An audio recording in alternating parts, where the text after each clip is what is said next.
ನಮಸ್ಕಾರ. ನಮಸ್ಕಾರ ಪಾಠ ಆಚಾರ್ಯ. ಶುರು ಮಾಡೋಣ. ನಾರಾಯಣಂ ನಿಖಿಲ ಪೂರ್ಣ ಗುಣೈಕದೇಹಂ ನಿರ್ದೋಷಮಪ್ಯವಾಪ್ಯೈಸ್ವಾಕ್ಯೈಃ ಅಸ್ಯೋದ್ಭವಾದಿತಮಶೇಷ ವಿಶೇಷತದ್ಗಂಧಂ ಸದಾ ಪ್ರೇತಂ ನಮಾಮಿ. ಅಭ್ರಮಂ ಭಂಗರಹಿತಂ ಅಜಡಂ ವಿಮಲಂ ಸದಾ ಆನಂದತೀರ್ಥಮತುಳಂ ಭಜೆ ತಾಪತ್ರಯಾಪಹಂ. ಪೃಥ್ವೀಮಂಡಲಮಧ್ಯಸ್ಥಾಃ ಪೂರ್ಣಬೋಧಮತಾನುಗಾಃ ವೈಷ್ಣವಾಃ ವಿಷ್ಣುಹೃದಯಾಃ ತಾನ್ ನಮಸ್ತೆ ಗುರುನ್ ಮಮ. ನಮಃ ಶ್ರೀಪಾದರಾಜಾಯ ನಮಸ್ತೆ ವ್ಯಾಸಯೋಗಿನೇ ನಮಃ ಪುರಂದರಾರ್ಯಾಯ ವಿಜಯಾರ್ಯಾಯ ತೇ ನಮಃ. ಜಲಜ್ಯೇಷ್ಠ ನಿಭಾಕಾರಂ ಜಗದೀಶಪ್ರಸಾದಂ ಜಗತೀತಲವಿಖ್ಯಾತಂ ಜಗನ್ನಾಥಪುರಂ ಭಜೆ. ತಪಸ್ವಾಧ್ಯಾಯ ಶುಶ್ರೂಷಾ ಕೃಷ್ಣಪೂಜಾರತಂ ಮುನಿಂ ವಿಶ್ವೇಶಂಷ್ಟಂ ವಂದೇ ಪರಿವ್ರಾಟ್ ಚಕ್ರವರ್ತಿನಂ.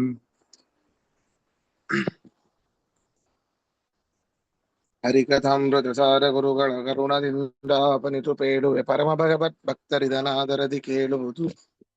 ಹರಿಕಥಾಮೃತಸಾರ ಗುರುಗಳ ಕರುಣದಿಂದಾಪನಿತು ಪೇಳುವೆ ಪರಮ ಭಗವತ್ ಭಕ್ತರಿದನಾದರದಿ ಕೇಳುವುದು. ಭೋಜನ ರಸ ವಿಭಾಗ ಸಂಧಿ 4ನೇ ಸಂಧಿ 27ನೇ ಪದ್ಯ.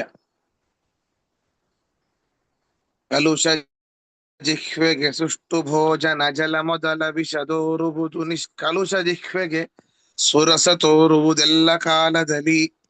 ಸುಲಲಿತಾಂಗಕ್ಕೆ ಸಕಲ ರಸ ಮಂಗಳವೆನಿಸುತ್ತಿಹ ತಿಹುದನ್ನಮಯ ಕೈ ಕೊಳದೆ ಬಿಡುವನೆ ಪೂತನಿಯ ವಿಷ ಮೊಲೆಯನುಂಡವನು.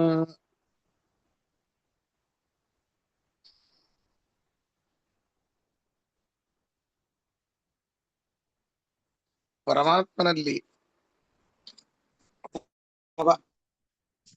ನಾವು ಕೊಡುವಂತಹ ಸಮರ್ಪಣೆ ಮಾಡುವಂತಹ ಕರ್ಮಗಳು ಪರಮಾತ್ಮ ಸ್ವೀಕಾರ ಮಾಡ್ತಾನೆ. ಬರೀ ಒಬ್ಬ ಸಾಧು ವ್ಯಕ್ತಿಯಾಗಿದ್ದವನ ಕರ್ಮವನ್ನ ಮಾತ್ರ ಸ್ವೀಕಾರ ಮಾಡುವುದಿಲ್ಲ, ಮಾಡಬಾರದ ಕೆಲಸವನ್ನ ಮಾಡಿರ್ತಾನೆ, ಅದ್ರ ಕೊನೆಗೆ ಕೃಷ್ಣಾರ್ಪಣ ಅಂತಾನಂತೆ. ಅಂತಹ ವ್ಯಕ್ತಿಯ ಕರ್ಮ ಫಲವನ್ನು ಪರಮಾತ್ಮ ಸ್ವೀಕಾರ ಮಾಡ್ತಾನೆ, ಅಂತಹ ಕರ್ಮಗಳನ್ನು ಸ್ವೀಕಾರ ಮಾಡ್ತಾನೆ.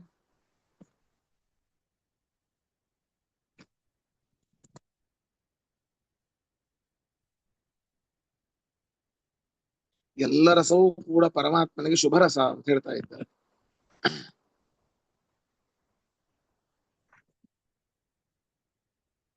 ಇಲ್ಲಿ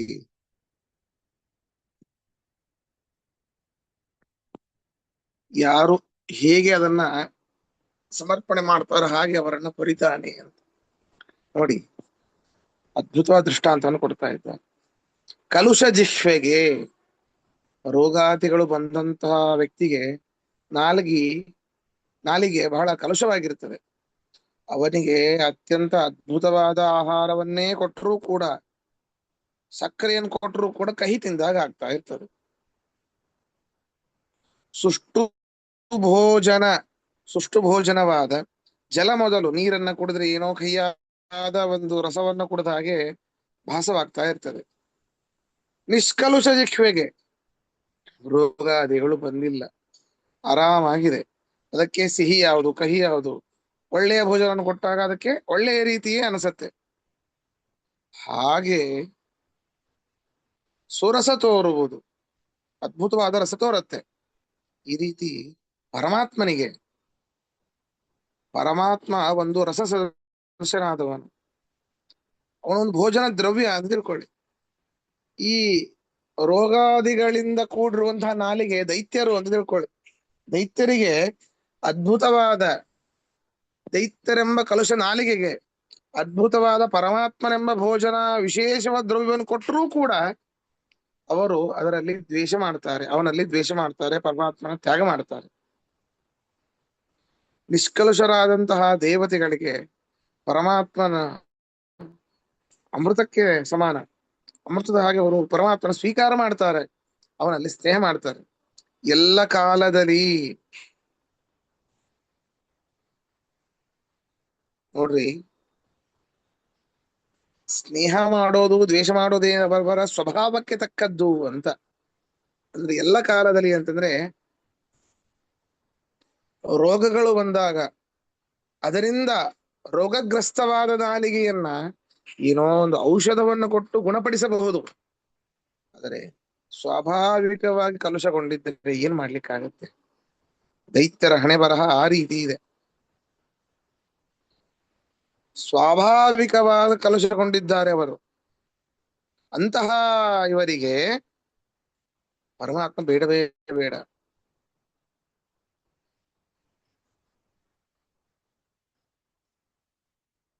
ಆ ರೀತಿ ತದ್ವತ್ ದೇವತೆಗಳಲ್ಲೂ ಕೂಡ ಸ್ವಾಭಾವಿಕವಾಗಿರುವಂಥದ್ದು ಏನು?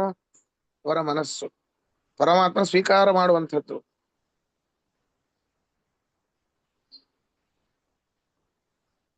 ಸುಲಲಿತಾಂಗಗೆ ಯಾರೇ ಕೊಟ್ಟರು ಕೂಡ ಸ್ವೀಕಾರ ಮಾಡ್ತಾನೆ ಪರಮಾತ್ಮ. ಕೆಟ್ಟವರೇ ಕೊಡ್ಲಿ ಒಳ್ಳೆಯವರೇ ಕೊಡ್ಲಿ, ಏನು ಪರಮಾತ್ಮ ಪ್ರತಿಫಲವನ್ನ ಕೊಡ್ತಾನೋ ಅದು ಅವರ ಸ್ವಭಾವ. ಒಳ್ಳೆಯದನ್ನೇ ಮಾಡಿರ್ತಾನೆ ಅವರಿಗೆ. ಆದ್ರೆ ಅಯ್ಯೋ ದೇವ್ರನ್ನ ಕೆಟ್ಟದ್ ಮಾಡ್ದ ಅಂತ ಭ್ರಮೆಯಲ್ಲಿರ್ತೇವೆ ನಾವು.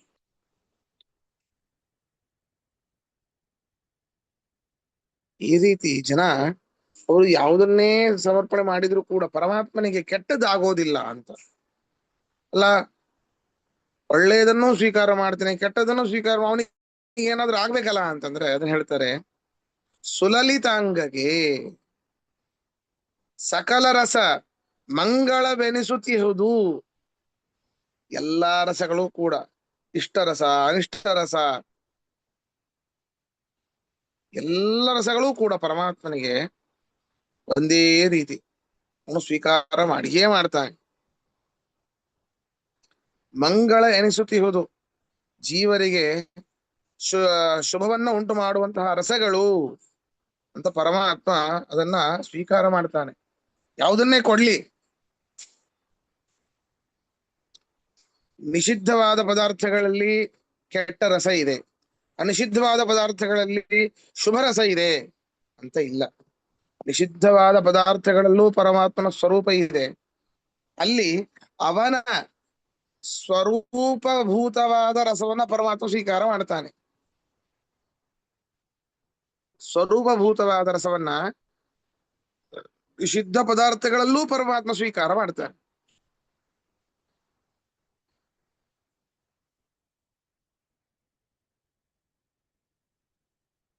ಅನ್ನಮಯ ಹೇಗೆ ಗೊತ್ತಾ? ಹಿಂದೆಲ್ಲ ಕೇಳಿವಿ. ಅನ್ನಮಯದಲ್ಲಿ, ಅನ್ನಮಯ ಕೋಶದಲ್ಲಿ ಅನ್ನಾಂತರ್ಗತನಾಗಿ ಇರ್ತಾನೆ.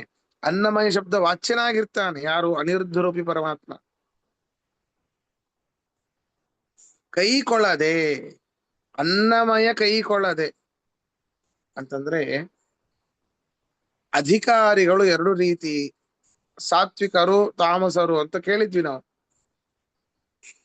ಬಹಳ ಇದು ರಾಜ್ಯದ ಸಂಬಂಧಪಟ್ಟಿದ್ದು. ಯಾಕೆ? ದ್ವಂದ್ವವಾದ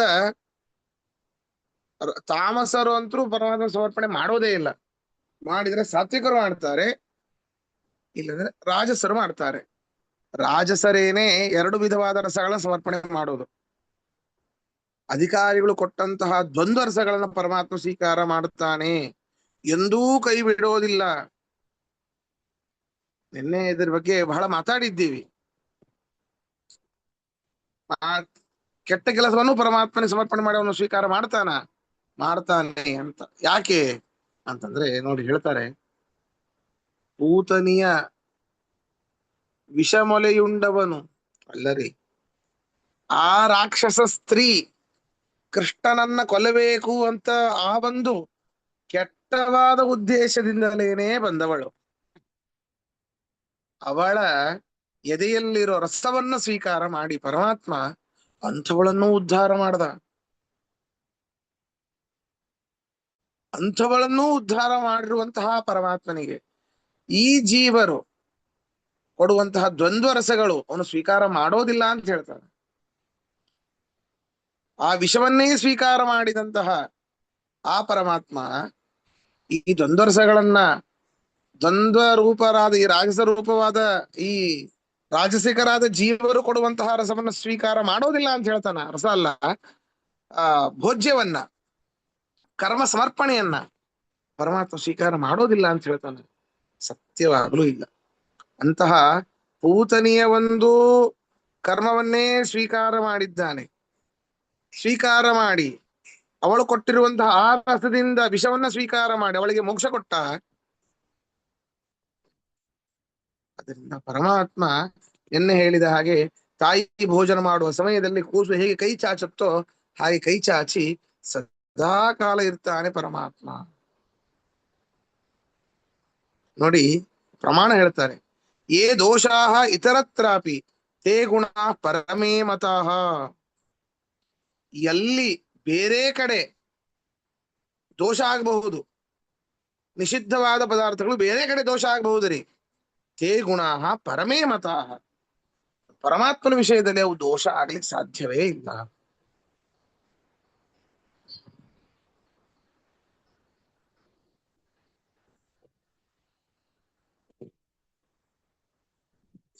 ಆದ್ದರಿಂದ ಅವು ದೋಷ ಆಗ್ಲಿಕ್ಕೆ ಪರಮಾತ್ಮನ ವಿಷಯದಲ್ಲಿ ಯಾವುದೂ ಕೂಡ ದೋಷ ಅಲ್ಲ. ಹಾಗಾದ್ರೆ ಅದೇ ಹೇಳಿದೆ ನಾನು, ಜಾನತಃ ಜಾನತಃ ಮಾಡಿದ ಸಕಲ ಕರ್ಮಗಳನ್ನು ಪರಮಾತ್ಮನಿಗೆ ಸಮರ್ಪಣೆ ಮಾಡಿ ಅಂತ ಅದನ್ನ ಹೇಳ್ತಾ ಇದ್ದಾರೆ. ಮುಖ್ಯವಾಗಿ ಸ್ಪಷ್ಟವಾಗಿ ಹೇಳ್ತಾ ಇದ್ದಾರೆ. ಪೂತನಿಯಂತಹ ಅವಳದ್ದೇನೆ ಅವನು ಸ್ವೀಕಾರ ಮಾಡಿರ್ಬೇಕಾದ್ರೆ ನಮ್ದೇನೋ ದೊಡ್ಡ ವಿಷಯ ಇಲ್ಲ ಅಂತ.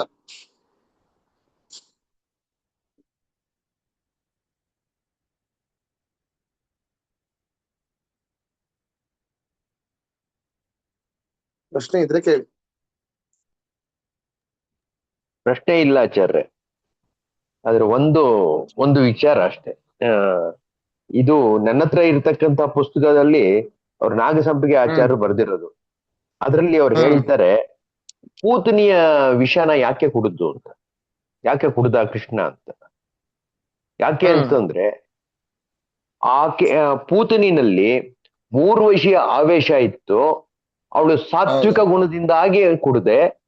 ಅದ್ರ ಇನ್ನೊಂದು ಪಾಠ ಏನಪ್ಪಾ ಅಂತಂದ್ರೆ, ನಮ್ಮ ಸಾತ್ವಿಕತೆ ಇದ್ರೂ ಕೂಡ, ನಮ್ಮ ನೋಡಕ್ಕೆ ಕ್ರೂರವಾಗಿದ್ರು ಕೂಡ, ನಮ್ಮ ಅಪ್ರೋಚ್ ಸ್ವಲ್ಪ ರೂಢಾಗಿದ್ರು ಕೂಡ ತಗೊಳ್ತಾನೆ, ನಮ್ಮ ಒಳಗಿನ ತಗೊಳ್ತಾನೆ. ಬಟ್ ನಮ್ಮಲ್ಲಿ ಕೆಟ್ಟ ಅಭಿಪ್ರಾಯ ಇದ್ದು ಕೊಟ್ರೆ ನಮಗ್ ಕೆಟ್ಟದ್ದನ್ನೇ ಕೊಡ್ತಾನೆ ಅಂತ ಅದು ಹೇಳಿದ್ದಾರೆ. ಅಲ್ಲ ಹೇಳಿದ್ದೀನಿ, ಇದು ಅಲ್ಲಿ ಇದೆ, ಅದಕ್ಕೆ ಹೇಳಿದೆ ಆಚಾರ್ಯ. ಯಾರಾದ್ರೂ ಪ್ರಶ್ನೆ ಕೇಳ್ತಾರೇನೋ ಅಂತ ಅನ್ಕೊಂಡೆ. ಅಲ್ಲ ಆಚಾರ್ಯ, ರಾಕ್ಷಸಿಗೆ ಮೋಕ್ಷ ಆಯ್ತಾ ಅಂತಂದ್ರೆ ಒಂದು ಅಪ್ಸರಾ ಸ್ತ್ರೀ ಆವೇಶ ಇತ್ತು ಅಂತ. ಹೌದು.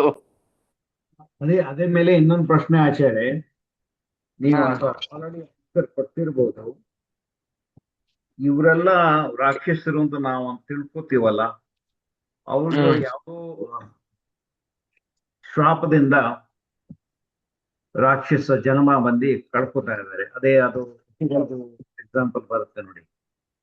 ಹಾಗೆ ಸೊ ಅವ್ರನ್ನ ಉದ್ಧಾರ ಮಾಡೋಕೆ ಭಗವಂತ ಸಂಹಾರ ಮಾಡ್ತಾನೆ. ಹಾಗೆ ಪೂತಣಿ ಕೇಸುನ ಅಂತ.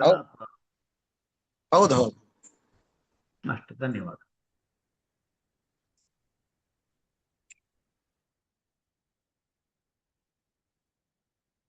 ಸರಿ, ಮುಂದೆ ಹೋಗೋಣ. ಪೇಳಲೇನು ಸಮೀರ ದೇವನು ಕಾಲಕೂಟವನುಂಡು ಲೋಕವ ಪಾಲಿಸಿದ ತದ್ದಾಸನೋರ್ವನು ಅಮೃತ ನೆನೆಸಿದನು. ಶ್ರೀಲಕುಮಿ ವಲ್ಲಭ ಶುಭಾಶುಭ ಜಾಲ ಕರ್ಮಗಳುಂಬ ನುಪಚಯ ದೇಣಿಗೆಗಳವಗಿಲ್ಲವೆಂದಿಗೂ ಸ್ವರಸಗಳ ಬಿಟ್ಟು. ನಾವೆಲ್ಲ ಅನ್ಕೊಳ್ತೇವೆ ಶ್ರೀರಾಮಚಂದ್ರ ಕೃಷ್ಣ ಇಂತಹ ಭೋಜನಗಳನ್ನ ಮಾಡಿದರು, ಆದ್ರಿಂದ ದಷ್ಟಪುಷ್ಟವಾಗಿ ಬೆಳೆದ್ರು, ಇಷ್ಟು ದಿನ ಉಪವಾಸಿದ್ರು, ಆದ್ರಿಂದ ಕೃಷರಾದ್ರು ಅನ್ಕೊಳ್ತೇವೆ. ಪರಮಾತ್ಮನಿಗೆ ಯಾವ ಉಪಚಯ ಅಪಚಯಗಳಿಲ್ಲ. ಬಾಹ್ಯವಾದ ವಸ್ತುಗಳಿಂದ ಅವನಿಗೆ ಉಪಚಯ ಅಪಚಯಗಳಿಲ್ಲ ಅನ್ನೋದನ್ನ ಹೇಳ್ತಾ ಇದ್ದಾರೆ. ಅಲ್ಲರಿ, ಪೇಳಲೇನು ಸಮೀರ ದೇವನು ಕಾಲಕೂಟವನುಂಡು ಲೋಕವ ಪಾಲಿಸಿದ, ಅದು ಹೇಳಬೇಕಾ? ವಾಯುದೇವರು ಸಮುದ್ರ ಮಥನ ಕಾಲದಲ್ಲಿ ಮೊದಲಿಗೆ ಬಂದಿರುವಂತಹ ಕಾಲಕೂಟ ವಿಷವನ್ನ ಸ್ವೀಕಾರ ಮಾಡ್ತಾರೆ, ಲೋಕವನ್ನ ಪಾಲಿಸಿದ. ಅಷ್ಟೇ ಅಲ್ಲ, ತದ್ದಾಸನೋರ್ವನು ಅಮೃತ ನೆನೆಸಿದನು. ತದ್ದಾಸ ವಾಯುದೇವನ ದಾಸ ಶಿವ. ಶಿವನೂ ಕೂಡ ಅದನ್ನ ಸ್ವೀಕಾರ ಮಾಡಿ ಅವನು ಅಮೃತ ನೆನೆಸಿದ. ವಿಚಾರ ಮಾಡಿ, ಕಾಲಕೂಟ ವಿಷವನ್ನೇ ಕುಡಿದು ಇವರು ಅಮೃತ ಅಂತ ಎನಿಸಿದ್ರು. ವಾಯುದೇವರಿಗೆ ಅದರ ಯಾವ ಎಫೆಕ್ಟೂ ಆಗ್ಲಿಲ್ಲ. ಶಿವನಿಗೆ ಗಂಟಲಲ್ಲಿ ಸಿಗಿಬಿತ್ತು, ವಾಯುದೇವನಿಗೆ ಹೊಟ್ಟೆಯಲ್ಲಿ ಹೋಗಿ ಜೀರ್ಣ ಆಯಿತು, ಶಿವನಿಗೆ ಗಂಟಲಲ್ಲಿ ಸಿಗಿಬಿತ್ತು. ಮೇಲ್ಗಡೆನೂ ಬರಲಿಲ್ಲ, ಬಾಯಿಂದ ಮತ್ತೆ ಹೊರಗಡೆ ಬರಲಿಲ್ಲ, ಒಳಗಡೆನೂ ಹೋಗ್ಲಿಲ್ಲ. ಆದರೂ ಕೂಡ ಪರಮಾತ್ಮನ ಕರಸ್ಪರ್ಶದಿಂದಾಗಿ ಮತ್ತೆ ಬದುಕಿದ ಶಿವ ರುದ್ರದೇವರು.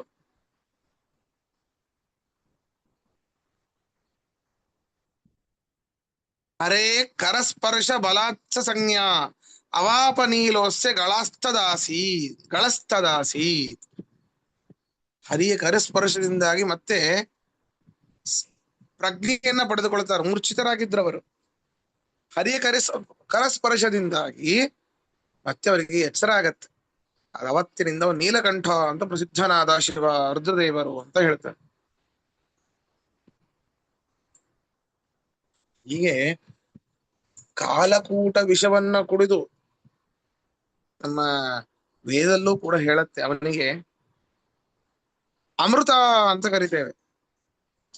ಅಂದ್ರೆ ಮೃತವಾಗುವಂತಹ ಕಾಲಕೂಟ ವಿಷವನ್ನ ಕುಡಿದ್ರು ಕೂಡ ಮೃತರಾಗಲಿಲ್ಲ ಇಬ್ಬರೂ ಕೂಡ.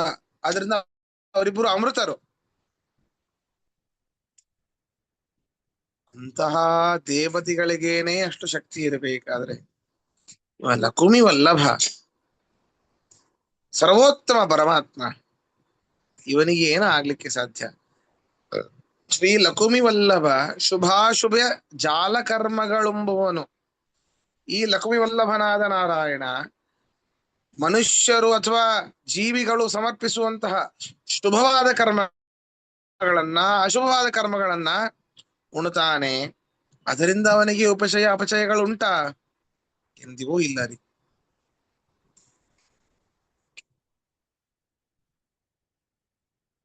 ಆದ್ದರಿಂದ ವಾಯುದೇವರ ಬಗ್ಗೆನೇ, ವಾಯುದೇವರಲ್ಲಿಯೇನೇ ವಿಷಪಾನ ಮಾಡಿ ವಿಕಾರ ಇಲ್ಲದೆ ಇರಬೇಕಾದ್ರೆ ಅವನ ತಂದೆ ಸರ್ವಶಕ್ತಿ ಸಾಕಾರ ರೂಪ ಪರಮಾತ್ಮ.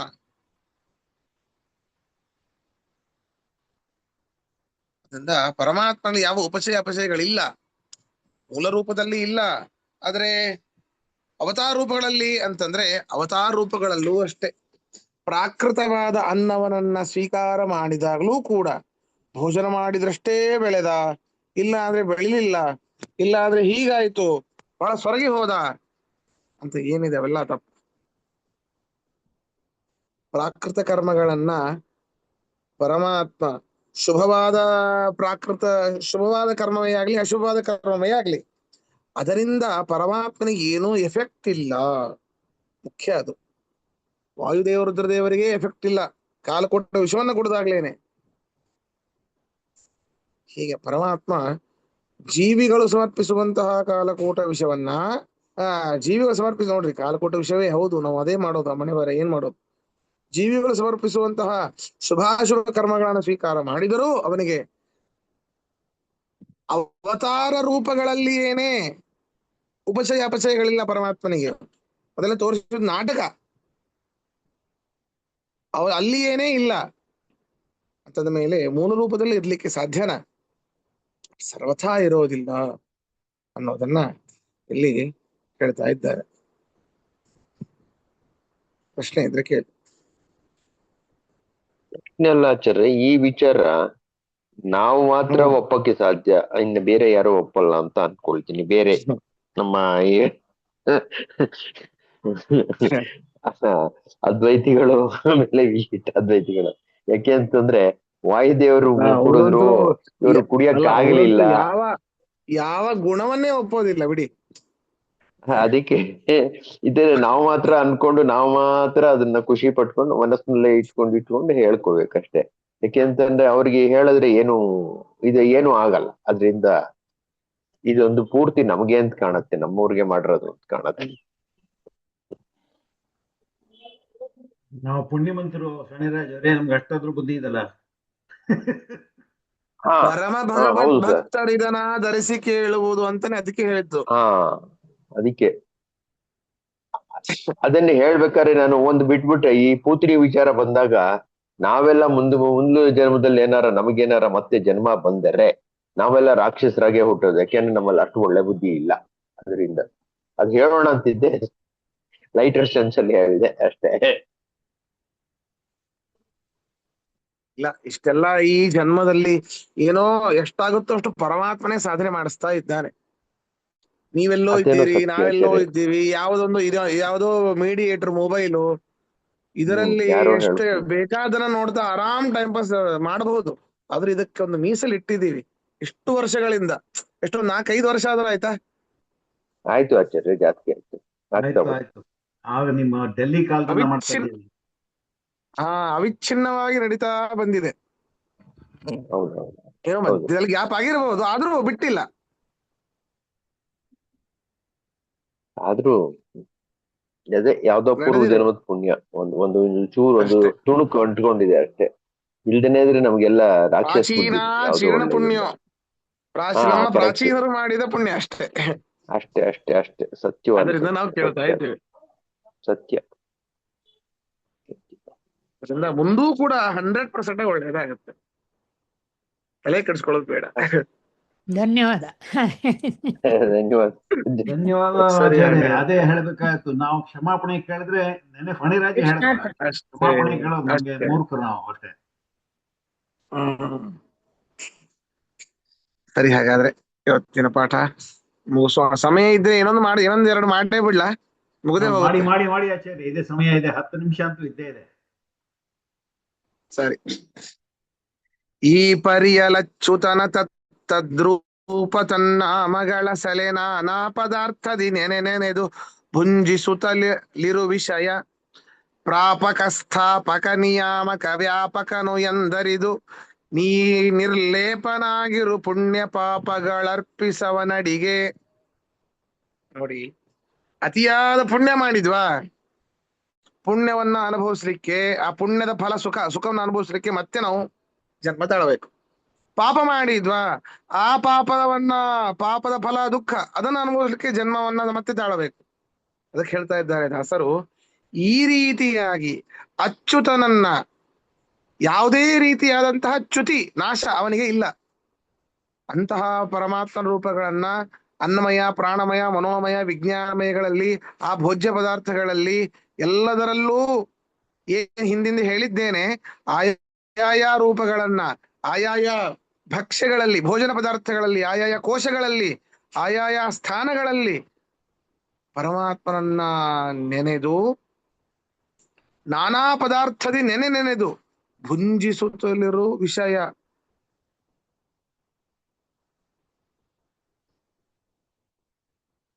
ವಿಷಯಗಳನ್ನ ಭುಂಜಿಸ್ತಾ ಇರು, ಬೇಡ ಅಂತ ಹೇಳ್ತಿಲ್ಲ, ನೆನೆದು ಬಾರಿಗೂ ಪರಮಾತ್ಮನ ಸ್ಮರಣೆಯನ್ನ ಮಾಡಿ ಭುಂಜಿಸ್ತಾ ಇರು, ಬೇಡ ಅಂತ ಹೇಳ್ತಿಲ್ಲ. ನಾವು ನೀರಲ್ಲಿ ನೆನೆ ಇಟ್ಟು ಕೂಡ ನಾವು ಬೆಳಿಗ್ಗೆ ಎದ್ದು ತಿಂತೇವೆ ಎಷ್ಟೋ ಪದಾರ್ಥಗಳನ್ನ, ಕಾಳು ಕಡಿ ಮುಂತಾದವುಗಳನ್ನ. ಹೀಗೆ ನೀರಲ್ಲಿ ನೆನೆ ಇಟ್ರೆ ಮರುದಿನನೇ ಬೇಕು ಸರಿಯಾಗಿ ನೆನೆಯಲಿಕ್ಕೆ. ಹಾಗೆ ಪರಮಾತ್ಮನ ನಾಮಸ್ಮರಣೆಯನ್ನ ನೆನೆ ಇಡಬೇಕಂತೆ. ನೆನೆ ಇಟ್ಟಾಗಲೇನೆ ಅದು ತಿನ್ಲಿಕ್ಕೆ ಯೋಗ್ಯವಾದದ್ದು. ಬಾರಿಗೂ ನಾವು ನೆನೆದಾಗಲೇನೆ, ಪರಮಾತ್ಮನನ್ನ ನೆನೆದಾಗಲೇನೆ ನಾವು ಭುಂಜಿಸುವಂತಹ ಯಾವುದೇ ಪದಾರ್ಥಗಳು ಆಗಿರ್ಲಿ, ಅದು ಪರಮಾತ್ಮನಿಗೆ ಸಮರ್ಪಣೆ ಮಾಡಬಹುದು, ಸಮರ್ಪಿತವಾಗತ್ತೆ ಪರಮಾತ್ಮನನ್ನ ನೆನೆದಾಗ. ಈ ರೀತಿ ಪ್ರಾಪಕನು ಅವನೇ, ಸ್ಥಾಪಕನು ಅವನೇ, ಅಂದ್ರೆ ಕೊಡುವಂಥವನು ಅವನೇ. ಬರೀ ಕೊಡುವಂಥವನು ಅವನೇ ಅಲ್ಲ, ನಾವು ಒಳಗಡೆ ಏನು ಸ್ವೀಕಾರ ಮಾಡ್ತೇವೋ ಅದನ್ನು ಸರಿಯಾಗಿ ಒಳಗಡೆ ಇದ್ದು ಆಯಾಯ ಭಾಗಗಳಿಗೆ ತಲುಪಿಸುವಂಥವನು ಅವನೇ, ನಿಯಾಮಕನು ಅವನೇ, ವ್ಯಾಪಕನೂ ಅವನೇ. ಈ ರೀತಿ ಎಂದರಿದು ನೀ ನಿರ್ಲೇಪನಾಗಿರು. ಈ ರೀತಿ ಚಿಂತನೆ ಮಾಡ್ಬಿಡ್ರಪ್ಪ ಸಾಕು. ಪುಣ್ಯ ಪಾಪಗಳು ಅರ್ಪಿಸವನಡಿಗೆ. ನೋಡಿ, ಹೇಳೇ ಬಿಟ್ರು, ಪುಣ್ಯ ಮತ್ತು ಪಾಪಗಳನ್ನ ಏನೇನು ಮಾಡಿರ್ತೀರೋ ಎಲ್ಲವೂ ಪರಮಾತ್ಮ ನಿನ್ನ ಪಾದಗಳಿಗೆ ಸಮರ್ಪಣೆ ಅಂತ ಹೇಳಿಬಿಡು ಸಾಕು, ಇನ್ನೇನು ಬೇಕಾಗಿಲ್ಲ, ಎಲ್ಲವೂ ಅವನು ನೋಡ್ಕೊಳ್ತಾನೆ. ನೀ ನಿರ್ಲಿಪ್ತನಾಗಿರೋ. ನಿರ್ಲಿಪ್ತನಾದವರೇ ಮೋಕ್ಷಕ್ಕೆ ಹೋಗ್ಲಿಕ್ಕೆ ಸಾಧ್ಯ. ಅಂದ್ರೆ ವಿಚಾರ ಮಾಡಿ, ಕಾಮ್ಯ ಪುಣ್ಯ ಮಾತ್ರ ಪುನರ್ಜನ್ಮಕ್ಕೆ ಕಾರಣ. ಹಾಗಾದ್ರೆ ಮೋಕ್ಷಕ್ಕೆ ಹೋಗ್ಬೇಕು ಅಂದ್ರೆ ಪುಣ್ಯ ಮಾಡ್ಬೇಕಲ್ಲ ಸರೇ. ಮತ್ತೆ ಆ ಪುಣ್ಯದ ಫಲ ಸುಖ ಮತ್ತೆ ಜನ್ಮ ತಾಳಬೇಕು ಅಂತಂದ್ರೆ ಅಲ್ಲ. ಕಾಮ್ಯ ಪುಣ್ಯ ಮಾತ್ರ ಮೋಕ್ಷಕ್ಕೆ ಅಡ್ಡಿ, ಅದು ಪುನರ್ಜನ್ಮಕ್ಕೆ ಕಾರಣ. ಅದರಿಂದ ನಾವು ಬರೀ ಕಾಮ್ಯ ಪುಣ್ಯವನ್ನೇ ಮಾಡೋದು. ಅದರಿಂದ ಎಲ್ಲವನ್ನು ಅವನಿಗೆ ಪಾಪಗಳಂತೂ ಅನಿವಾರ್ಯವಾಗಿ ಮಾಡೇ ಮಾಡುತ್ತೇವೆ. ಪುಣ್ಯ ಇಸ್ಕೊಂಡು ಕಾಮ್ಯ ಪುಣ್ಯ, ಕಾಮಿಸಿ ಅದನ್ನ ಬಯಸಿ ಅದನ್ನ ಪಡೆದು, ಈಗ ಏನೋ ಒಂದು ಆಗಬೇಕು ಅಂತ ಹೋಮ ಮಾಡಿಸ್ತೇವೆ. ಏನೋ ಒಂದು ಕೆಲಸ ಆಗ್ಬೇಕು ಅಂತ ಹೋಮ, ಅದರಿಂದಾಗಿ ಹೋಮದಿಂದ ಪುಣ್ಯ ಬಂತು. ಆ ಪುಣ್ಯದ ಫಲ ಸುಖ, ಅದನ್ನ ಕಾಮ್ಯ ಸುಖವನ್ನು ಅನುಭವಿಸ್ಲಿಕ್ಕೆ ಮತ್ತೆ ಜನ್ಮ ತಾಳಬೇಕು. ಅದನ್ನ ಎಲ್ಲವನ್ನೂ ಅವನ ಪಾದಗಳಿಗೆ ಅರ್ಪಿಸಿಬಿಡಿ. ನೀವು ನಿರ್ಲಿಪ್ತರಾಗಿ, ಅವನು ನಿರ್ಲಿಪ್ತನಾದ ಪರಮಾತ್ಮನ ಹೊಂದಲಿಕ್ಕೆ ನಾವು ನಿರ್ಲಿಪ್ತರಾಗಬೇಕು ಅನ್ನೋದನ್ನ ಇದರಲ್ಲಿ ಹೇಳ್ತಾ ಇದ್ದಾರೆ. ಪ್ರಶ್ನೆಯಿಂದ ಕೇಳಿ. ಇದೇ ಆಚಾರ್ಯ ಸ್ವಲ್ಪ ಒದ್ದಾಡ್ತಾ ಇದ್ದ ಆ ಒಂದೆರಡು ವರ್ಷದಿಂದ ಒದ್ದಾಡ್ತಾ ಇದ್ದೀನಿ. ಇವೆಲ್ಲ ಪುಣ್ಯ ಕೆಲಸಗಳು ನಾವು ದಾನ ಧರ್ಮಾದಿಗಳೆಲ್ಲ ಮಾಡ್ತೀವಲ್ಲ, ಅದಲ್ಲಿ ಪುನರ್ಜನ್ಮ ಅಂತ ನೀವೇ ಹೇಳಿದ್ರಿ. ಈಗ ಅದು ಗೀತೆನಲ್ಲೂ ಬರುತ್ತೆ. ಆದ್ರೆ ಅದು ನಿಷ್ಕಾಮ ಕರ್ಮ ಅಂತಾನೆ ಅನ್ಕೊಳ್ಳೋಣ. ನಮಗದ್ರಿಂದ ಏನ್ ಫಾಯ್ದಾ ಇಲ್ಲ, ನಮ್ಗೆ ಏನು ಸಿಕ್ಕಲ್ಲ ಅದ್ರಲ್ಲಿ. ಆದ್ರೂ ಕೊಡೋ ಮುಂದೆ ನೀವು ಅಹಂಕಾರ ಪಟ್ಕೋಬಾರ್ದು. ನಮ್ದಲ್ಲಪ್ಪ, ನಿನ್ ಕೆರೆಯ ನೀರು ಕೆರೆಯಗೆ, ಆ ಅನುಸಂಧಾನದಲ್ಲಿ ಕೊಟ್ರೆ ನಿಮ್ಗೆ ಅಂಟ್ಕೊಳ್ಳಲ್ಲ ಅದು. ಇನ್ನೊಂದು, ನೀವ್ ಏನೇ ಕೊಡ್ಲಿ ಬಿಡ್ಲಿ ಏನು ಮೈನ್ ಇಲ್ಲ, ಬಿಕಾಸ್ ಇನ್ನೊಂದು ಪ್ರೊಫೆಷನಲ್ ನೀವು ಹೇಳಿದ್ದೀರಿ. ಯಾಕೆಂದ್ರೆ ನೀವು ಕೆಲವು ಜನಗಳು ಹಣ ಇದೆ ಅಂದ್ರೆ ನಾವು ದಾನ ಮಾಡ್ತೀವಿ, ಧರ್ಮ ಮಾಡ್ತೀವಿ, ಮಠ ಕಟ್ತೀವಿ ಅಂತ. ಸರಿ, ಅವರೆಲ್ಲ ಸ್ವರ್ಗಕ್ಕೆ ಹೋಗ್ತಾರೆ, ನಮ್ ಗತಿ ಏನು? ನಮ್ಮ ಕಾಸಿಲ್ವಲ್ಲ. ಸೊ ನಿಮ್ ಗತಿ ಏನು ಅಂತ ಯೋಚನೆ ಮಾಡೋದ್ ಬೇಡ. ಇನ್ನೊಂದು ಏನಂದ್ರೆ, ದೇವರು ಸಂಚಿತ ಮತ್ತೆ ಆಗಾಮಿನ ಹೋಲಿಸ್ಕೊಂಡ್ಬಿಡ್ತಾನೆ. ಆದ್ರೆ ಪ್ರಾರಬ್ಧ ನಾವು ಅನುಭವಿಸ್ಲೇಬೇಕು. ಪ್ರಾರಬ್ಧ ಅನಿವಾರ್ಯ ಅಷ್ಟೇ. ಧನ್ಯವಾದ. ಅಷ್ಟು. ಇನ್ನ ಎಷ್ಟು ನಿಮಿಷ ಇದೆ? ಇನ್ನ ಒಂದ್ ಪದ್ಯ ಮಾಡ್ಬೋದಾ? 8 ನಿಮಿಷ ಇದೆ, ಆಗ್ಬೋದು. ಸರಿ ಪ್ರಶ್ನೆ ಇದ್ದಾರೆ. 5,59,705 ರೂಪವ ಧರಿಸಿ ಭೋಕ್ತೃಗ ಭೋಜ್ಯನೆಂದೆನಿಸಿ ಶ್ರೀಧರ ದುರ್ಗಾರಮಣ ಪಾದಾದಿ ಶಿರ ಪರ್ಯಂತ ವ್ಯಾಪಿಸಿ ಕಾದುಕೊಂಡಿಹ ಸಂತತ ಜಗನ್ನಾಥ ವಿಠ್ಠಲನು. ಸಂಪೂರ್ಣ ಎಷ್ಟೆಷ್ಟು ರೂಪಗಳಿದ್ವು ಅದನ್ನೆಲ್ಲವನ್ನು ಹೇಳ್ತಾ ಇದ್ದಾರೆ. ಅನ್ನಮಯಾದಿ ಕೋಶಗತ ರೂಪಗಳು ನೋಡ್ರಿ, ಕೋಶದಲ್ಲಿ ಇರುವಂತಹ ರೂಪಗಳು 5,85,400. ಅನ್ನ ಕೋಶಾದಿ ರೂಪಗಳು ನೋಡ್ರಿ, ಕೋಶಾಕಾರನಾಗಿರುವಂತಹ ರೂಪಗಳು ಬೇರೆ, ಕೋಶಗತ ಇರುವಂತಹ ರೂಪಗಳು ಬೇರೆ. ಕೋಶಾಕಾರವಾಗಿರುವಂತಹ ರೂಪಗಳು 4,305, ಎರಡೂ ಸೇರಿಸಿ 5,89,705 ರೂಪಗಳು. ಅದನ್ನೇ ಹೇಳಿದ್ದವರು 5,89,707.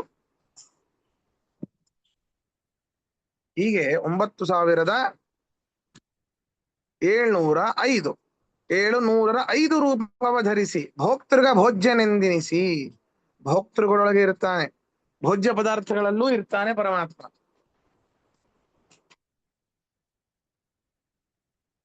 ಯಾರ್ಯಾರೊಟ್ಟಿಗೆ? ಶ್ರೀಧರ ದುರ್ಗಾರಮಣ, ಶ್ರೀದೇವಿ ಭೂದೇವಿ ದುರ್ಗಾದೇವಿಯ ರಮಣ ಇವನು. ಪತಿಯಾದ ಶ್ರೀ ವಿಷ್ಣು ಪರಮಾತ್ಮನು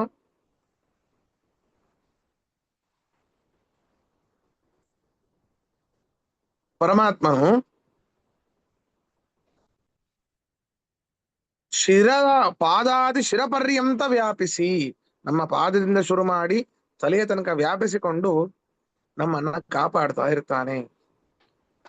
ಯಾರವನು? ಜಗನ್ನಾಥ ವಿಠ್ಠಲನು. ಹೀಗೆ ಜಗನ್ನಾಥ ವಿಠ್ಠಲ ಶಿರಪಾದಾದಿ ಪರ್ಯಂತವಾಗಿ ವ್ಯಾಪಿಸಿ ಅನ್ನಮಯ ಕೋಶದಲ್ಲಿ ಇದ್ದುಕೊಂಡು ಅನ್ನಮಯ ಕೋಶಾಕಾರನಾಗಿ ನಮ್ಮನ್ನು ಕಾಪಾಡ್ತಾ ಇರ್ತಾನೆ ಅಂತ ಹೇಳ್ತಾ ಇದ್ದಾರೆ. ಹರಿಕಥಾಮೃತ ಸಾರ ಗುರುಗಳ ಕರುಣದಿಂದ ಅಪನಿತು ಪೇಳುವೆ, ಪರಮ ಭಗವದ್ ಭಕ್ತರಿದನಾದರದಿ ಕೇಳುವುದು. ಪ್ರಶ್ನೆ ಇದ್ರೆ ಕೇಳಿದ್ರು, ಪ್ರಶ್ನೆ ಏನಿರ್ಲಿಕ್ಕಿಲ್ಲ ಇಲ್ಲಿ. ಸಂಪೂರ್ಣ ಬಹಳ ಅರ್ಥಗರ್ಭಿತವಾಗಿ ಬರೆದೇ ಬಿಟ್ಟಿದ್ದಾರೆ ಅವರು. ಇದ್ರ ಮೇಲೆ ಪ್ರಶ್ನೆ ಇಲ್ಲ, ನೀವು ಸರಿ ಹೇಳಿದ್ರಿ ಆಚಾರ್ಯ. ನಾಳೆಯಿಂದ ಪಾಠ ಉಂಟಾ 5ನೇ ಅಧ್ಯಾಯ? ನಾಳೆ ಪಾಠ ಮಾಡಿದ್ರೆ ಆಯ್ತು, ನಾಡಿದ್ದು ಮತ್ತೆ ಏಕಾದಶಿ ಆದ್ರಿಂದ ಅವತ್ತು ಬೇಡ ಅಷ್ಟೇ. ಸರಿ, ಧನ್ಯವಾದ ಅಷ್ಟೇ. ಧನ್ಯವಾದ ಸರಿ. ಆಚಾರ್ಯ. ಶ್ರೀನಿವಾಸ, ಹರೇ ಕೃಷ್ಣ. ಶ್ರೀಕೃಷ್ಣಾರ್ಪಣಮಸ್ತು. ಶ್ರೀಕೃಷ್ಣ ಅರ್ಪಣಮಸ್ತು. ಶ್ರೀಕೃಷ್ಣ.